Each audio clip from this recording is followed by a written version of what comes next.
adalah suatu tantangan. Aja ya, berarti orang psikolog itu penakluk hati ya. Iya.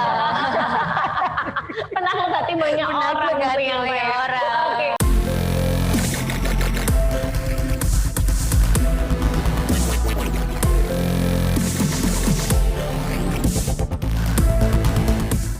Ketemu lagi bareng Mbak Indah dari Nutron Surabaya. Hari ini Mbak Indah nggak sendiri karena kita berkolaborasi bareng Universitas Hang Tua. Oh, aduh, yang kemarin sempat hari Sabtu udah kita ada acara juga yang sama gitu ya, dia kampus biru terkenalnya gitu ya. Nah, kali ini Mbak Indah nggak sendiri biar kamu nggak bosen gitu kan, karena memang judulnya beda jurusan. Kali ini kita benar-benar datengin yang expert di dalamnya gitu kan. Tetap dengan jurusan psikologinya UHT, ya kan deh. Kenapa?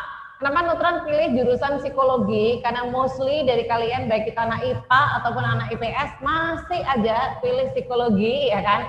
Masih juga menjadikan jurusan psikologi sebagai jurusan pilihan kalian, favoritnya kalian baik itu di SNMPTN, di SBMPTN ataupun yang mandiri kan seperti itu. Maka itu Nutron nggak main-main loh kali ini, bukan hanya mahasiswanya tapi bu dosennya juga datang. Oke?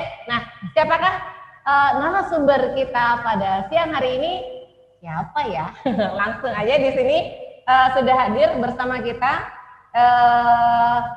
dosen psikologi UHT, associate member, asesor psikolog PPM Manajemen, dengan Ibu Gartinia Nurholis, MPSI, psikolog CIQAR. Begitu ya Ibu ya? Oke, sehat Ibu? Alhamdulillah. Siap. Dengan panggilannya sebagai Ibu? Iya. Ibu Nia. Ibu Nia ini memang luar biasa loh ya. Still yang prestasinya udah segudang gitu kan. Nanti biar ibunya yang cerita sendiri gitu ya. Langsung aja deh kita dengan materinya dari Bu Nia hari ini yaitu stay productive during pandemic gitu kan. Ya, karena memang pada akhirnya kita juga pandeminya juga masih belum ini ya Bu, masih belum jelas ini selesai kapan gitu nggih. Nah, pandemi ini kan merubah banyak hal Bu Nia. Oke. Ini juga termasuk para workers gitu, juga para pelajar mungkin yang lagi jadi partisipannya kita hari ini, itu mengeluh atau beradaptasi? Mengeluh atau ya? Beradaptasi? Ayo deh, yang mana? Oh, katanya Ibu ini dua-duanya loh, mengeluh dan beradaptasi. Gimana Ya. Bu? Itu bisa dijabarkan mungkin Ibu Nia?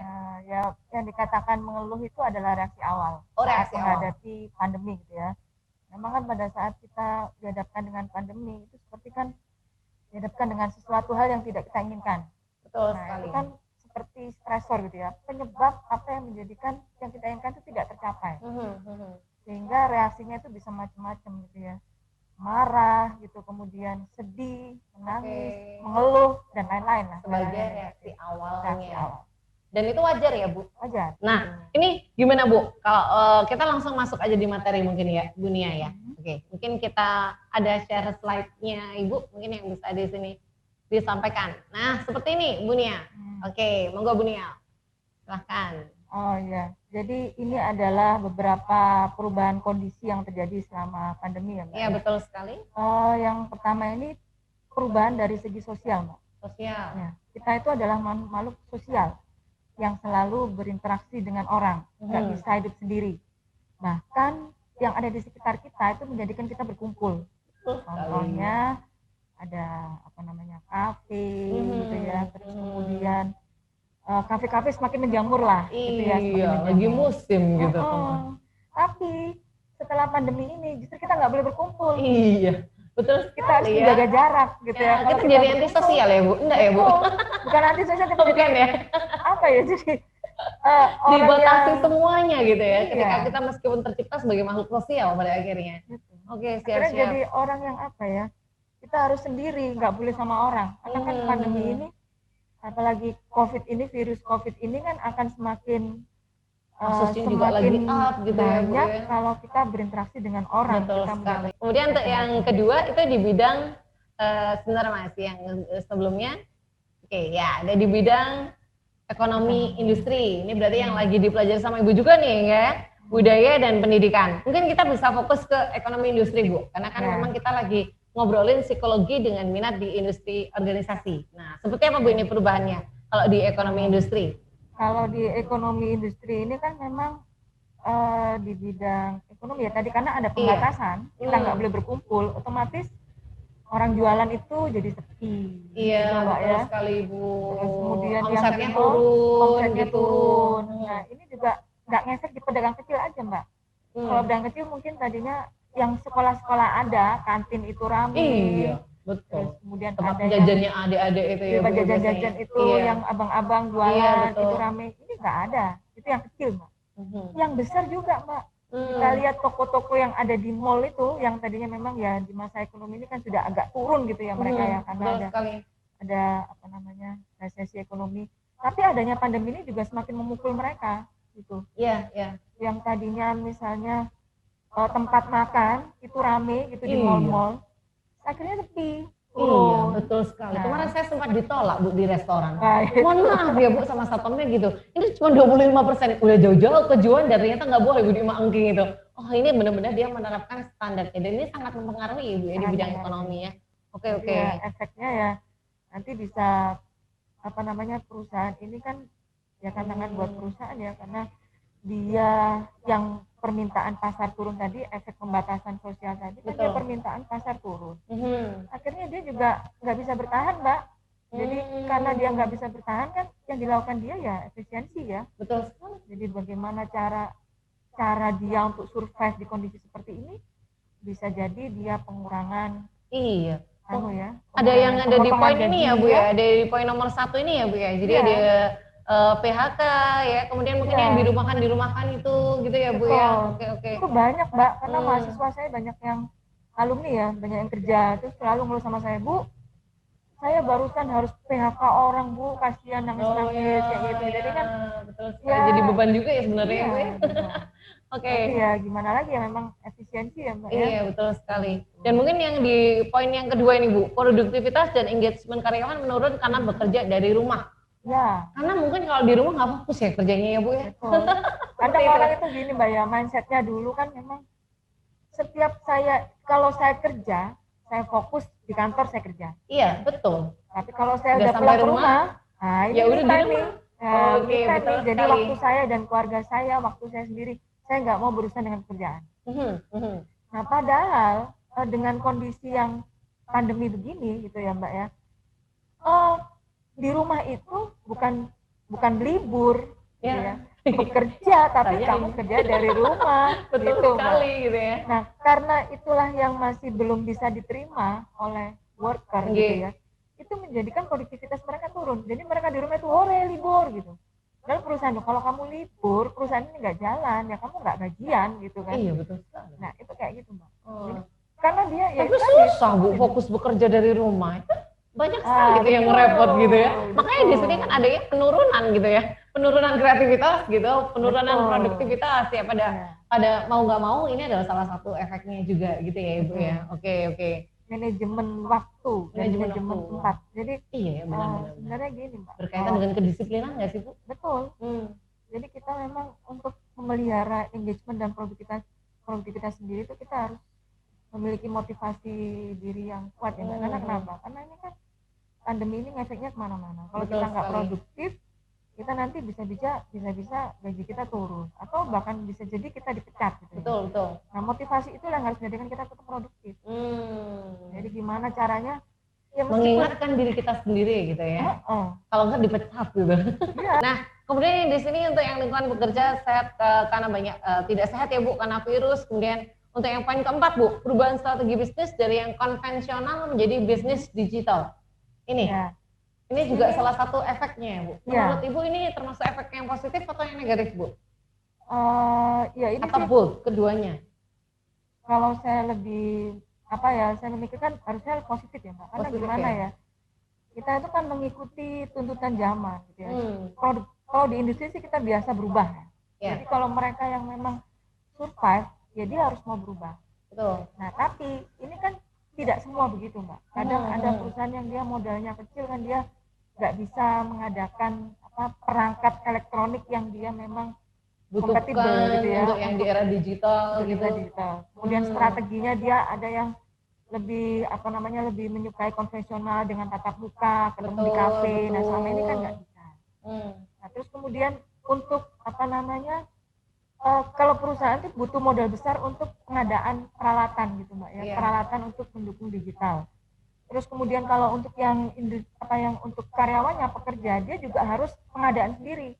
Misalnya HP-nya gitu ya, HP-nya harus dia difasilitasi dengan fasilitasnya aplikasi harus, yang bagus betul. gitu. Karena dia pekerja yang dia juga bekerja, HP-nya pun tidak bisa HP standar yang hanya untuk telepon. Iya betul Nah, sekali. terus paket internet juga yang tadinya itu Iya.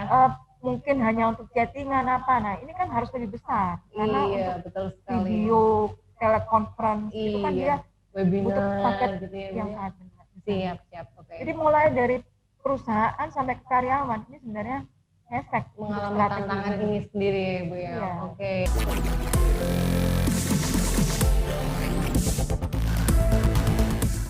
Next mungkin berikutnya. Oh, ini ya Bu ya yang tadi yang sempat disampaikan sama Iya. Bunia ya, hal-hal yang Iya. bisa dilakukan oleh perusahaan. Oke. Karena perusahaan memang kan ya mereka itu memang kalau di perusahaan kita di industri Mbak untuk perubahan strategi, Iya. perubahan itu adalah tuntutan. Jadi kalau orang yang memang sulit untuk berubah dengan sangat cepat, ya akan ketinggalan kalau di perusahaan. Oke. Karena tuntutan inovasi, tuntutan untuk berubah itu sangat cepat sekali. Nah, memang sehingga banyak-banyak industri itu yang memang dia mengutamakan you harus inovasi, kamu harus kreatif. Kreatif itu nggak terlalu harus yang wow gitu ya. Tapi kerjamu yang kecil gitu, yang tadinya kerjanya itu lama 2 jam, tapi kamu kira-kira bisa menjadikan itu jadi 1 jam, itu sudah merupakan create. Jadi kita ngomongin efisiensi juga. Ya. Jadi apa sih tipsnya supaya kita itu tetap produktif? Baik kalian sebagai students, pelajar, baik kalian sebagai workers gitu kan, buat timnya yang ada di sini. Jadi ternyata sehat dulu, karena emang sehat itu modal pertama. Kemudian yang berikutnya adalah optimis. Kita optimis aja deh bahwa yang ngalamin ini nggak kita aja kok, semuanya juga sama. Tapi bagaimana kita bisa berbeda daripada yang lain, optimisnya gitu ya. Kemudian tetap fokus dengan target, meskipun dengan standar yang sedikit diturunkan, sedikit aja ya. Standarnya ya agak diturunin gitu kan, karena memang kan kondisi seperti ini banyak membatasi sih Bu ya, membatasi banyak hal lah ya dengan segala aktivitas kita, sehingga standarnya memang wajar ya Bu, harus diturunkan bahkan. Iya. Kalau naik nggak boleh Bu? Boleh, tapi boleh, karena ya? kita kan berkaitan bukan dengan diri kita aja ya kalau misalnya Iya betul sekali, dengan pembatasan tadi itu. Ya, meskipun diri kita pun nggak bisa standarnya Gitu juga ya. nggak bisa terlalu tinggi. Harus lebih real mungkin ya Bu ya. Realistis Gitu. ya, targetnya betul itu sekali. lebih di garis bawah itu yang realistis untuk dicapai. Tapi kalau misalnya dia memiliki motivasi yang berprestasi tinggi, orangnya yang memang kreatif, aktif, ya boleh aja. Jadi Boleh aja. kembali lagi ke diri sendiri. Jadi Oke. supaya amannya ya turunkan aja diri. Siap. Standar itu target yang standar itu sebenarnya kan semua bisa capai. Iya. Standar itu. Tapi kalau misalnya seseorang itu bisa melampaui target itu, berarti itu kan lebih baik, capaiannya lebih baik. Iya, siap. Makanya standarnya Harus diturunkan sedikit. Ya. Kemudian tetap mau belajar, mengembangkan diri, dan berinovasi, serta kita tetap berkreasi. Nah, adik-adik yang ada di sini, atau teman-teman yang ada di sini semuanya, Bunia ini ternyata punya mahasiswa yang luar biasa, mahasiswi ya Bu ya. Dia punya prestasi bagus gitu loh. Nah, Bunia juga banyak bercerita bahwa ternyata mahasiswinya yang satu ini itu bisa memanage segalanya, gitu nggak Bu? Tetap disiplin, tetap kreatif, dan sesuai dengan judul kita hari ini adalah stay produktif meskipun di era pandemi. Nah, siapakah mahasiswi dari Bunia yang luar biasa ini? Kita panggilin aja yuk.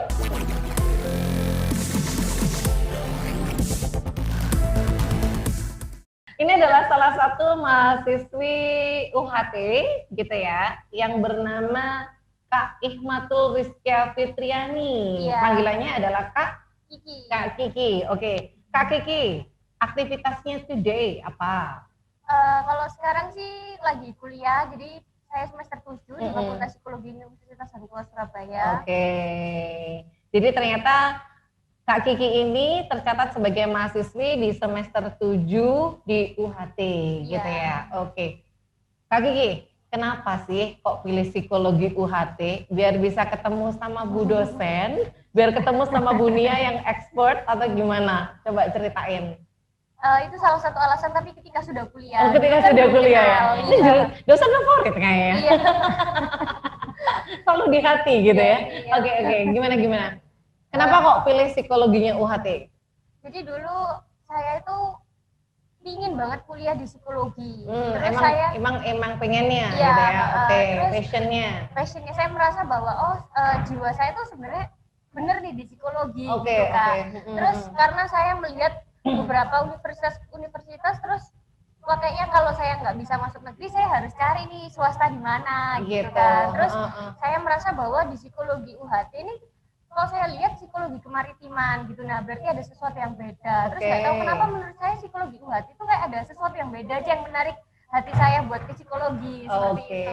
Jadi yang pertama mungkin karena memang passionnya udah psikologi dan iya. sudah ada begini, meskipun itu negeri atau swasta, yang penting benar-benar itu sesuai passion gitu ya dan punya achievement bagus atau mungkin sesuatu yang berbeda dari psikologinya diambil aja gitu ya. Dan yang membuat beda dari UHT adalah ada psikologi kemaritiman. Ada psikologi kemaritiman. Kayaknya minggu yang kemarin udah sempat kita bahas gitu ya. Jadi ada yang namanya psikologi kemaritiman. Dan itu memang adalah sesuatu yang luar biasa juga ya Bu Nia ya. Memang di UHT ya. Oke. Nah ini gini. Tadi sudah disampaikan loh Dek. Selain itu ada lagi nggak alasan khususnya? Apa alasan khususnya ini? Alasan khusus paling besar adalah saya mendapatkan diskon 50%. Oke, ternyata kalau masalah pandemi ini diskonan itu sangat berarti sekali ya. Iya. Jadi memang di sini apalagi waktu itu padahal nggak pandemi ya. Iya. Nah sekarang pandemi itu malah berarti sekali Ibu Nia ya. Jadi ini masalah ekonomi. Tadi kita sudah sempat bahas ya, ada perubahan di ekonomi juga. Jadi gini Mbak Kiki, ada tertarik karena satu sesuai passion, kemudian UHT itu juga ada sesuatu yang lebih beda karena kemaritimannya dan yang lebih menarik lagi ada diskon 50%. Jadi bagi kalian mungkin yang orang tuanya nih TNI, polisi gitu ya Mbak ya, itu ada diskon khusus gitu ya Bu Nia. Kita tanya ini langsung sama Bu dosennya, betul ya Bu ya? Betul. Oh kan, jadi ini benar-benar peluang bagi kalian. Yang penting harus sesuai passion ya Dek.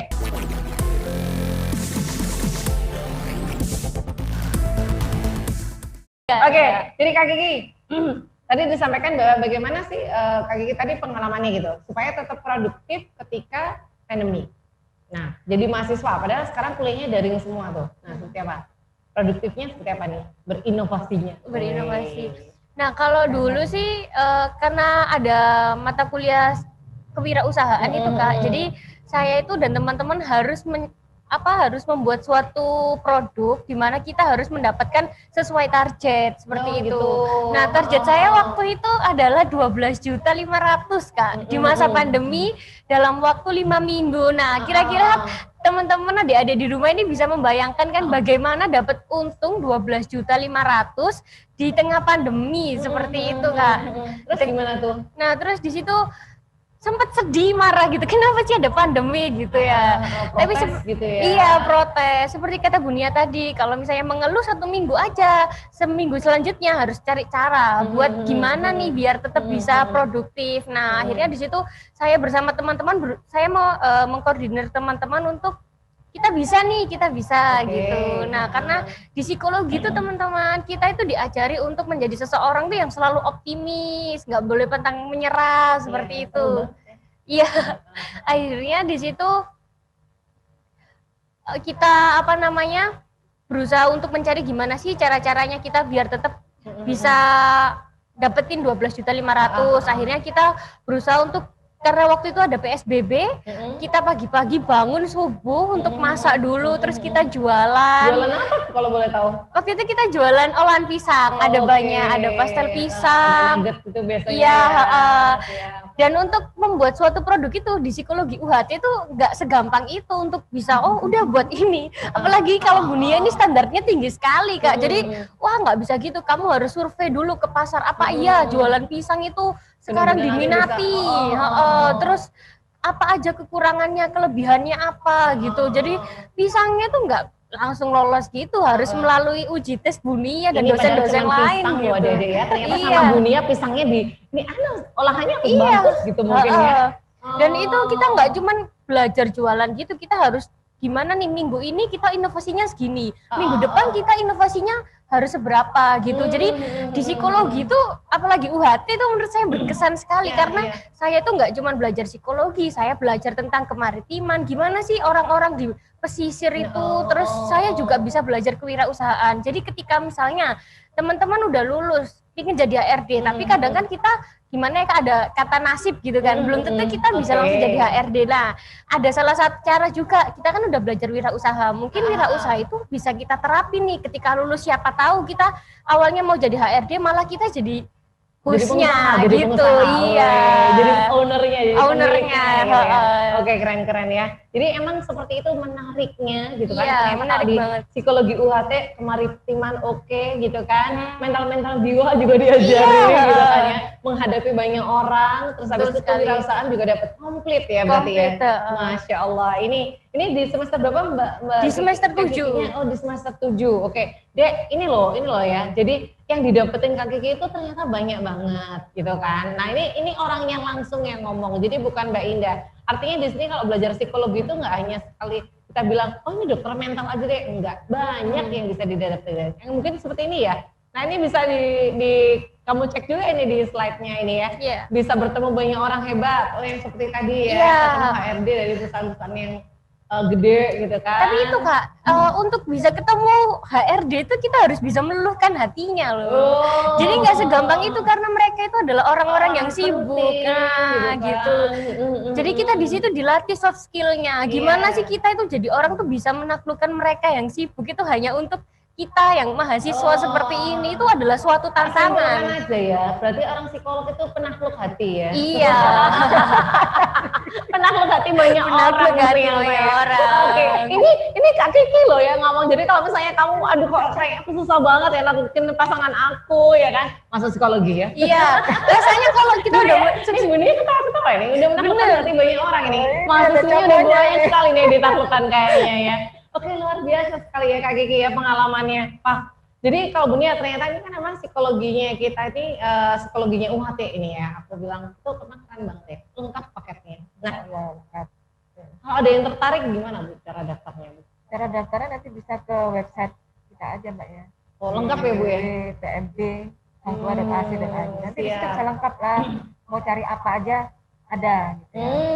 Oke, itu loh Dek. Jadi jangan lupa kalau misalnya mau negeri mau swasta, tadi di awal sekali Bunia udah menyampaikan bahwa UHT itu komplit juga, lengkap semuanya. Kita nggak ada beda antara negeri sama swasta. Bahkan kita punya plusnya dari kemaritimannya gitu ya. Kalau Kak Kiki malah menambahkan, aku diajari kewirausahaan gitu kan. Oh, mungkin ada yang mau ditambahkan lagi Kak Kiki? Gini Kak, jadi waktu awal kuliah memang teman-teman tidak munafik ya bahwa waduh kuliah hang tua malu nih swasta. Gitu Iya gitu. Mungkin ini teman-teman bisa belajar dari saya kayak ketika teman tanya kuliah di mana, UHT jawabnya pelan Pelan Kak. ya? Itu UHT gitu di Oh, semester kenceng awal. ya? Sekarang kenceng banget. Bahkan kemarin saya bersama teman-teman tuh membuat suatu webinar. Nah, di webinar itu untuk sekarang itu yang daftar udah 1.000 lebih, hampir 1.500 lebih. Nah, itu kan sudah membuktikan bahwa UHT ini kalau di luar itu cukup dipertimbangkan Itu gitu. webinarnya tentang apa Kak Kiki?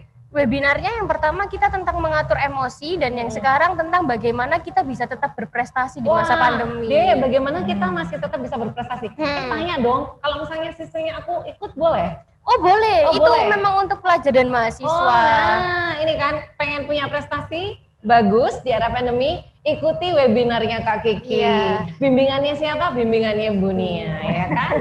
Oke, sudah semuanya ya. Oke, Iya. itu kapan itu Mbak? Webinarnya? Tanggal 8 Kak. Jadi gini Kak, saya ingin menyampaikan kepada adik-adik di sana di rumah sampaikan aja. bahwa kita memang kuliah di swasta, tapi kalau kalian memang berkompeten, bukan tentang alma maternya Kak, tapi tentang siapa kalian, dimanapun kalian, kalau kalian berkompeten tuh pasti kalian bisa jadi orang hebat. Apalagi di UHT ini banyak banget yang bisa dipelajari. Menurut saya itu bisa jadi wow, kamu Iya, banget oke gitu. kan, keren ya. Iya. Jadi sebenarnya mau swasta, mau negeri, oke aja. Iya. Yang penting benar-benar dari kamunya, gitu kan. Dari kamunya siap nggak untuk jadi yang oke, gitu, oke?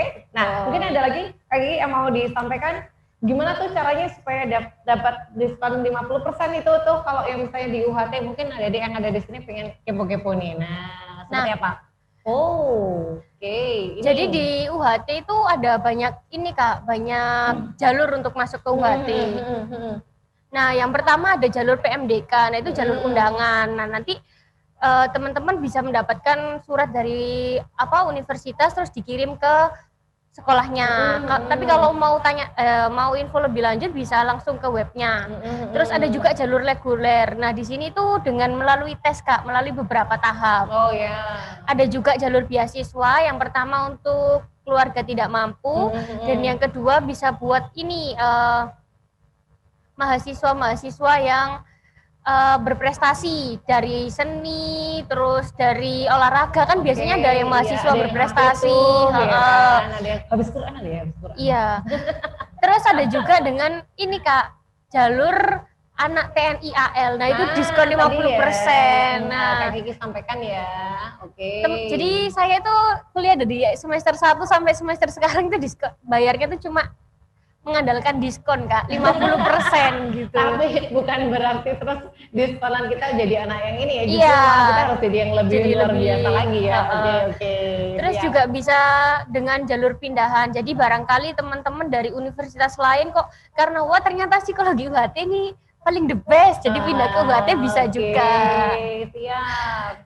Jadi ada banyak ininya sih Kak, banyak jalurnya, terserah teman-teman mungkin mau pengen ikut yang jalur mana gitu. Dan Kak Kiki kalau misalnya nih tadi masuknya udah pakai diskonan tuh. Nah, ketika di dalam nih IPK-nya Kak Kiki misalnya bagus nih, 3, sekian, itu ada beasiswa juga? Ada Kak, alhamdulillah. Jadi saya tuh udah bayar setengah nih Kak ya. Terus alhamdulillah karena nilai saya tinggi, uang setengah saya itu dikembalikan. Jadi kuliah nggak bayar, iya. Oh, jadi enak ya deh. Enak. Wes, ini adalah salah satu cara ya toh yang bisa kamu sampaikan ke orang tua kamu juga. Kalau misalnya butuh yang gratisan, butuh yang diskonan ya kan. Kamu pintar, kamu punya peluang, ini buat kayaknya juga benar-benar memberikan reward ya. Iya. Oke, jadi luar biasa. Benar-benar menghargai orang yang mau belajar gitu Kak kan. Dan itu benar-benar Kak Kiki rasakan ya. Rasakan banget. Oke, ya jadi benar-benar dan orang tua pasti juga very proud of you ya, sangat bangga sekali ya. Oke, luar biasa. Dan mungkin ini ada tadi juga sempat disampaikan untuk yang ini ya, untuk informasi lengkapnya di sini ada biaya-biayanya ya, untuk SPP per semester, kemudian ini segala macamnya. Dan kalau misalnya memang tadi ada saat khusus seperti tadi nanti ada diskon 50% dan pokoknya kalian untuk masalah ini nggak usah inilah, bisa discuss dulu sama orang tuanya ya. Yang pasti buka aja websitenya, semuanya sudah komplit yang ada di sana. Oke? Nah, menarik sekali. Dari Kak Kiki sudah menyampaikan nih pengalamannya, dari Ibu Nia juga sudah menyampaikan materinya. Sekarang kita sudah ada di penghujung acara. Bu Nia, bisa menyampaikan sedikit untuk closing statement-nya? Kita butuh pesan-pesan kayak gitu. Jadi closing statement-nya ini kan pandemi masih berlangsung. Iya, betul sekali. Tetap produktif, optimis, ya, untuk masa depan yang lebih baik. Oke, luar biasa. Pandeminya masih berlangsung, ya kan? Kemudian kita harus tetap ya, kita harus cepat beradaptasi. Kemudian kita harus tetap produktif dan untuk masa depan yang lebih baik. Oke, masa depan yang lebih baik. Kalau Kak Kiki nih, Kak Kiki gimana Kak Kiki? Ada yang mau disampaikan? Kalau saya sih pokoknya bangga banget dulu hal menurut saya ya Kak ya, salah satu kesalahan terbesar saya adalah malu kuliah di UHT. Ternyata ketika saya kuliah di UHT saya tuh justru menjadi seseorang yang lebih berkembang. Saya karena banyak tugas yang mengharuskan public speaking, nah kayak seperti ini tuh akhirnya udah biasa aja gitu. Bahkan Kak, saya pernah menjadi reporter di suatu saluran TV di Indosiar tuh karena saya ngerjain tugas dari Bunia juga. Jadi kebetulan banget terus ditawarin berani nggak gitu, karena ya sama aja kan cuman ngomong gitu di kelas juga harus bisa public speaking. Akhirnya saya bisa sampai ada 60 episode itu saya selesaiin, dan itu bisa kuliah, bisa ngerjain itu bisa banget, tergantung kalian. Apalagi kalian yang orang yang suka berkembang itu wajib banget ke UHT. Kamu suka berkembang? Suka berkembang gitu ya? Maksudnya ingin berkembang, mau menggali gitu. potensi diri kita, UHT kayaknya siap untuk menjadi partner kalian. Oke, jadi mau public speakingnya biar bagus, mau kewirausahaannya mau bagus, ya kan, untuk menata mental bagus, UHT siap ya untuk menjadi partner belajarnya dan terlebih di jurusan psikologinya. Oke, mungkin itu saja dari kita. Salam sehat, semoga tetap ya produktif meskipun pandemi, tetap berinovasi untuk masa depan yang lebih baik. Terima kasih dari kami. Wassalamualaikum warahmatullahi wabarakatuh. See you.